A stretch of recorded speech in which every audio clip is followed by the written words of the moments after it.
Hello there, and welcome once again to The Verdict. Mick Cornett with Kent Myers. We're here every week, meeting interesting people and dealing with topical issues. And today we welcome in Tom Bates. Yes, we're going to be talking with Tom about the Pinnacle plan, the plan that has been implemented by Department of Human Services to improve the lot and life of abused and deprived children. And Tom occupies a position of being Governor Fallon's liaison to DHS for implementation of the Pinnacle plan and basically consulting on abused and deprived children's status in Oklahoma.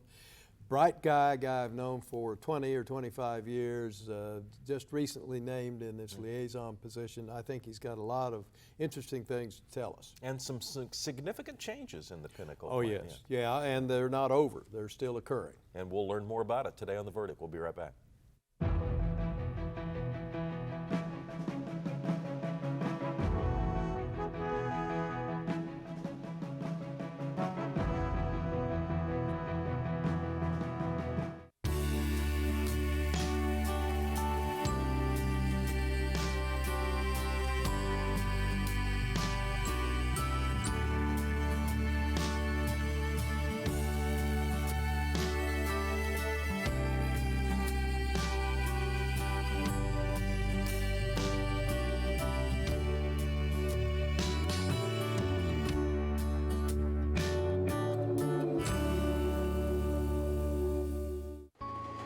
One of the reasons why I moved to Rockaway is because it's such a diverse culture and different ethnicities. And my camera has opened some doors to really meet people that I probably wouldn't have gotten to meet without it. I'm Beth Perkins, I'm a professional photographer, and I'm Chickasaw. It came in as like a mini tidal wave. Everything sustainable had just disappeared in one swoop, and I just underestimated this power, and I realized really how little we are in this whole scheme of things and how quickly things can go bad. My community is still rebuilding, and for them to just show up out of the blue and just start clearing out my house was, I'm not one that likes to ask for help. So for someone to come and do that for me it was really touching and humbling. I've thought about the history of the Chickasaws and what they went through as far as relocating and losing their homes and having to rebuild and to thrive in the end after all of that is just a true testament to the Chickasaw strength.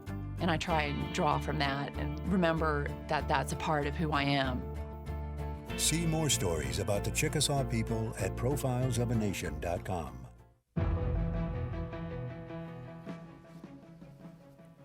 Welcome back to the set of The Verdict. Mick Cornett with Kent Myers, and Kent's going to introduce today's guest.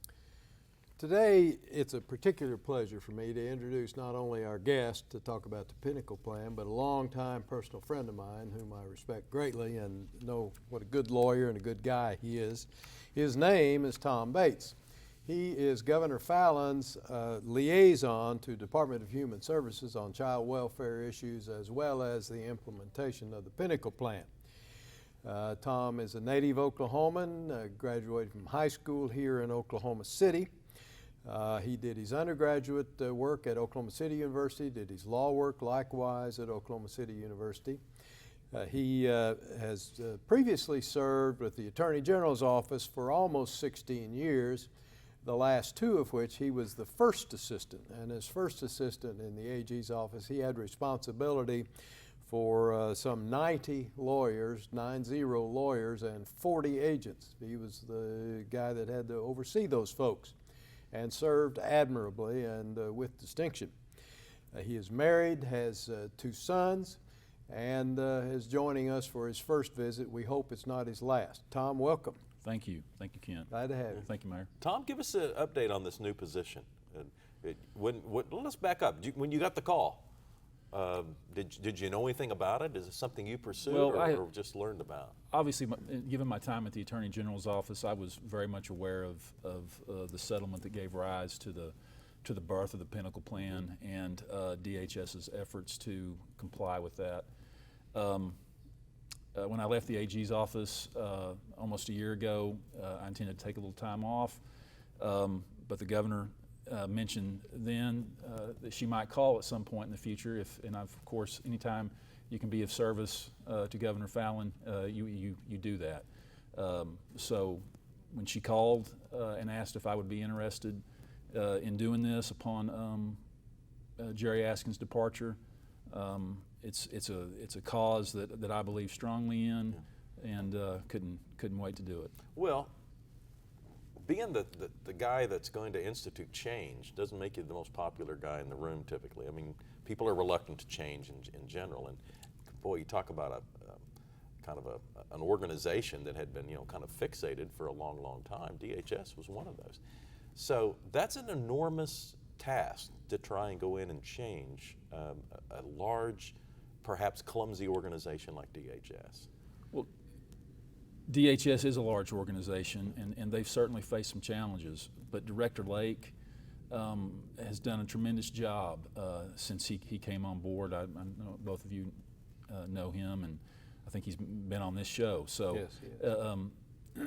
He's done a tremendous job in instituting that change, and making clear that the agency has to do better, including the Child Welfare Division. They have entirely new leadership in the Child Welfare Division, led by Jamie Ledoux, who's also just a consummate professional and doing an outstanding job setting the tone for the caseworkers and so forth about what has to be done to make sure children in Oklahoma are cared for. My role is to come alongside them in this final year of the Pinnacle plan, and do whatever it takes to move that ball down the field to completion. Whether that be interacting with other state agencies that may have some rules that may be impeding the recruitment of therapeutic foster families, such as Medicaid issues, working with courts and DAs to make sure cases are getting through the system expeditiously and properly. I'm there to give some input on management and organization as well, but that infrastructure has been built. I see. That infrastructure is in place, and it's doing great work.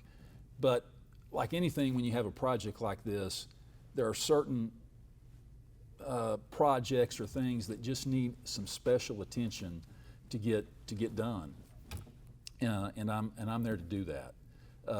For instance, one of the issues that DHS has been facing is an issue with maltreatment in care, and abuse and dealing with abuse and neglect of children that are in DHS custody. I'm going to be reaching out to especially with facilities that are keeping those kids. I'm going to be reaching out to those facilities and putting my skills to use to make sure that they understand that has to change, and it has to change now. Yeah. It has to be. We can't allow the status quo to continue. Well, is most of the change internal in kind of an organizational structure, or is it out in the field and the techniques that are used? Well, I think it's both. I mean, the issue with, as you know, the Pinnacle plan, and Kent knows this. I mean, he was a big part of this, but it's a total restructuring of the Child Welfare Division of the of DHS. So it deals with, for instance, getting more caseworkers in the field and making sure that they are better trained, and making sure that their caseloads are manageable. Prior to this, caseloads were a real problem. Social workers were some of the most overworked folks in state government. Yeah, and underappreciated. And underappreciated, absolutely. So getting the pay up, making it more attractive, getting better folks in there, getting retention, keeping, it's been a huge effort to recruit qualified, good people, but then keep them. And so those, but they're making tremendous progress in that area. But when you do that, when you get those caseloads manageable, then they're allowed to, then the caseworker can then go see each child on a more frequent basis, check in on them, make sure that those instances of any questions about abuse or neglect are being addressed and being addressed quickly, and they can they can work with the family more closely to make reunification possible, but also make a quicker determination if reunification isn't possible, because one of the big goals of also of the Pinnacle plan was to get kids to permanency. Kids need to be in a permanent, stable home, and hopefully you're able to do that with mom and dad, with their biological family. But unfortunately, there are going to be cases when that's not possible, and that determination has to be made. And so then getting them on to that adoptive family, quickly. Right. But you can only do that if the caseloads are manageable and the people are able to give thought and work the cases in a very thoughtful manner. So they're getting, that has been, they have made huge strides in the last 4 years since the plan was implemented. Still got a lot of work to do. Well, are you dealing with a lot of data? How do you judge the transition? That's one of the things that, again, I give the governor and Director Lake a lot of credit for, by making the investment in DHS dollar-wise, and the legislature too. Got to give those folks credit too. It's allowed them to get some tools, some resources, some IT that allows data-driven management. Data will tell you a lot, and it'll tell you where the bottlenecks are and where the problems are. So they've made great strides in that in the last 4 years. Talk just briefly before we go to break about the partnership, loosely phrased partnership, between the governor's office, the legislature, and DHS, and the judiciary. To me, it's been an amazing amalgamation of cooperation between all these agencies of government. Well, obviously, when you're trying to totally revamp a system as massive as this, and frankly as important as this, and you're dealing with cases and instances that are hard. These things are hard, as you know. Dealing with kids that are mistreated, going into their homes. It's work that's invasive, unfortunately, except by going into people's homes. But it could only have been accomplished with leadership at the governor's office and at the legislature. Those folks have to recognize that that really it has to be done, and things had to change, and they had to change quickly. Let me get us to a break. We'll be right back. You bet. Tom Bates is talking to us about the Pinnacle plan, the implementation of all the changes going on at DHS. We'll be right back.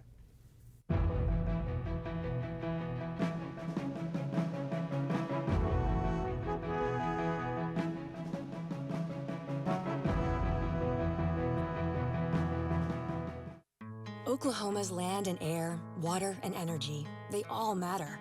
Today, thanks to emerging technologies in oil and natural gas production, there are many new opportunities to conserve water. Advanced methods help clean and recycle water from energy production. In fact, many producers are now reusing up to 50% of the water used in their well completions.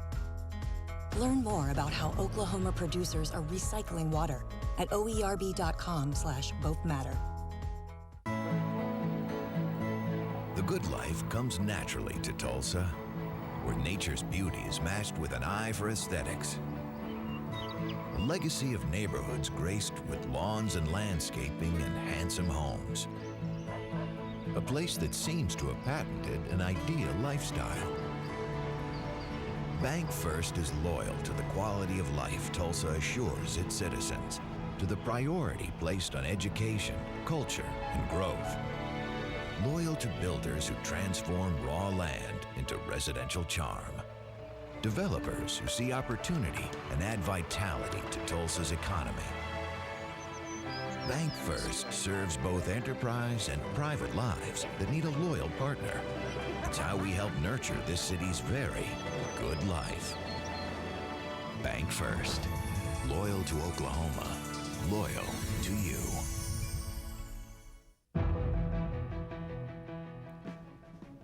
Welcome back to the set of The Verdict. Mick Cornett with Camp Myers and our guest, Tom Bates.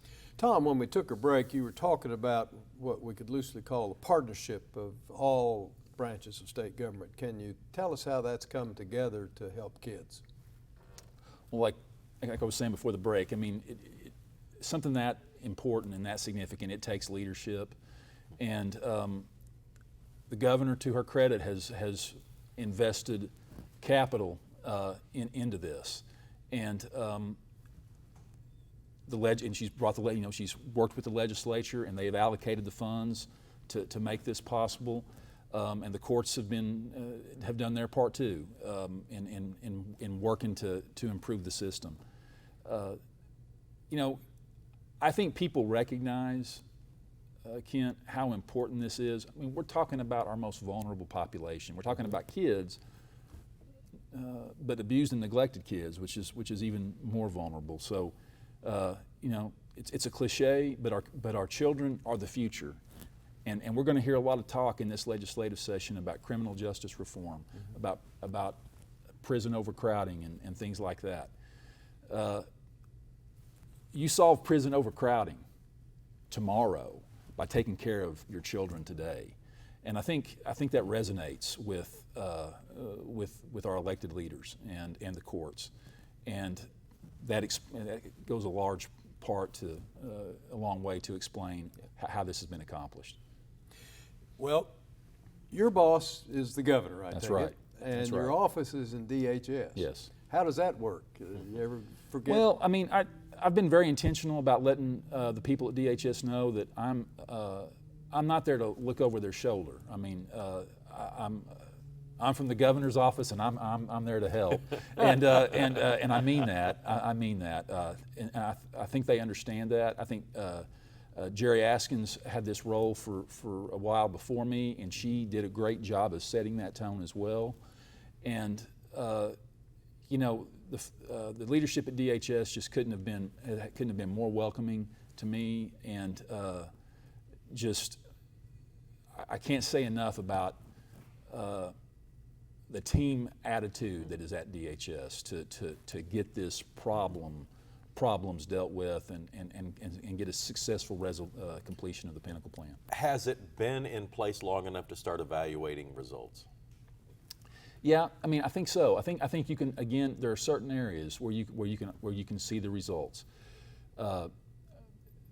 Great strides have been made in the recruitment of child welfare workers and getting their caseloads down.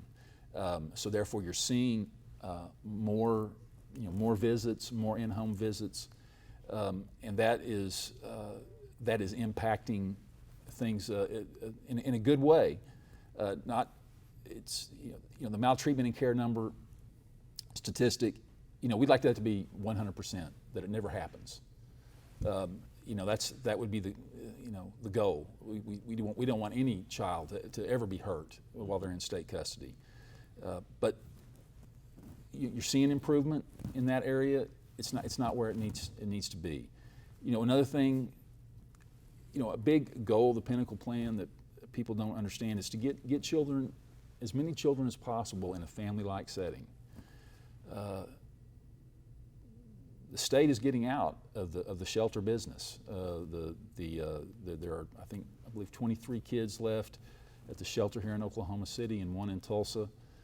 I might have those numbers reversed, but those shelters will soon be closed.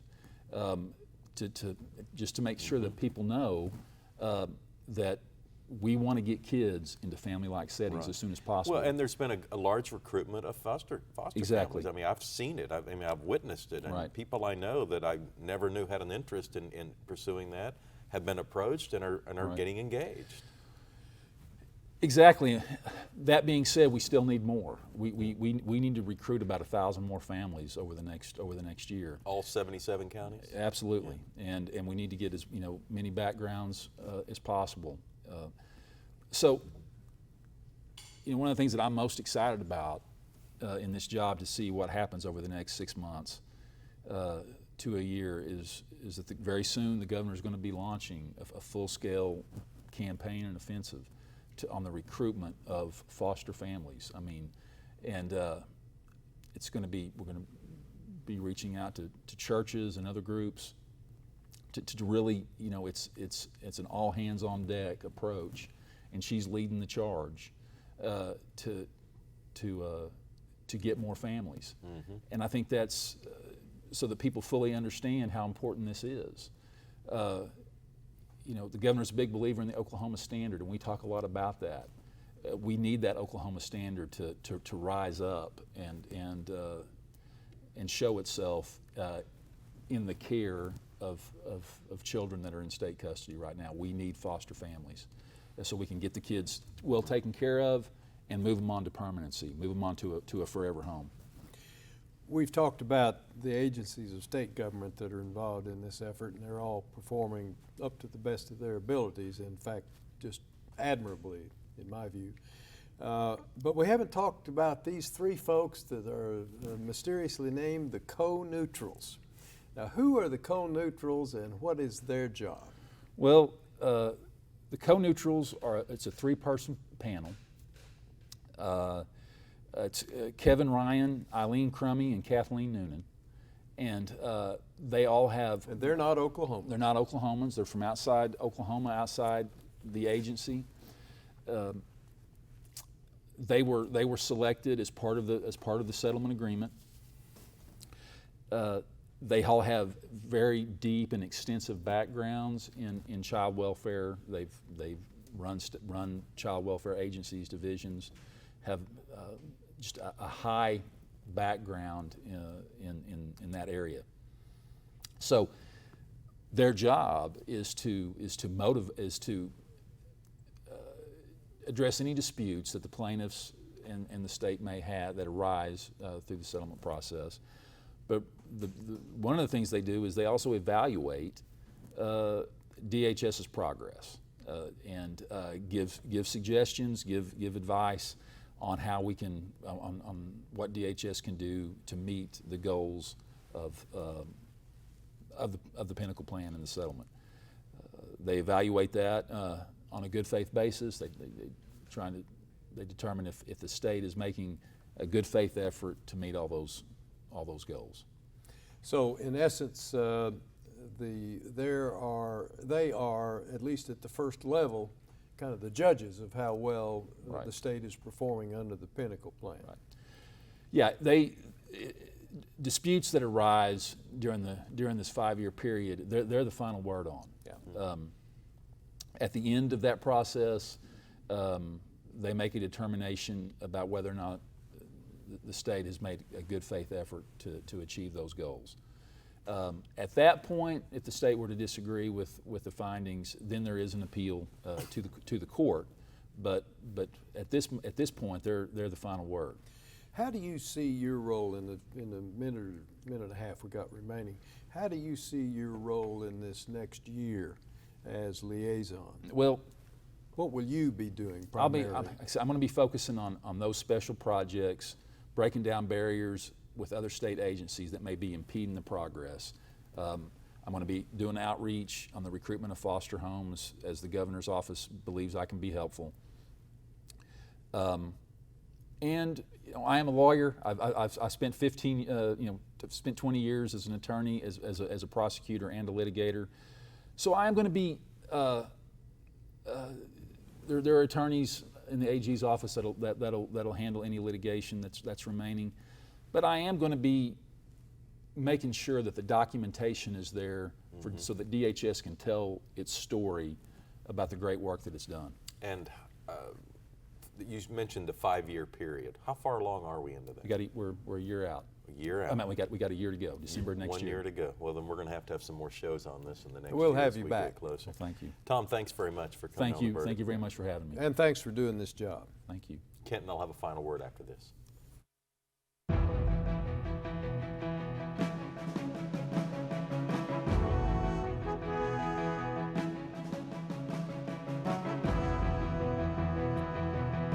There are now 11 million of us who live here and work here.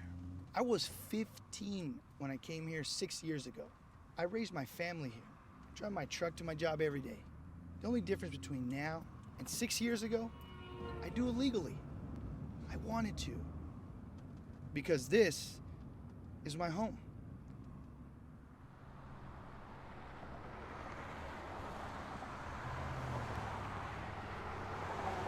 All children deserve a life of hope and love, but sometimes they experience a life of pain, neglect, and abuse.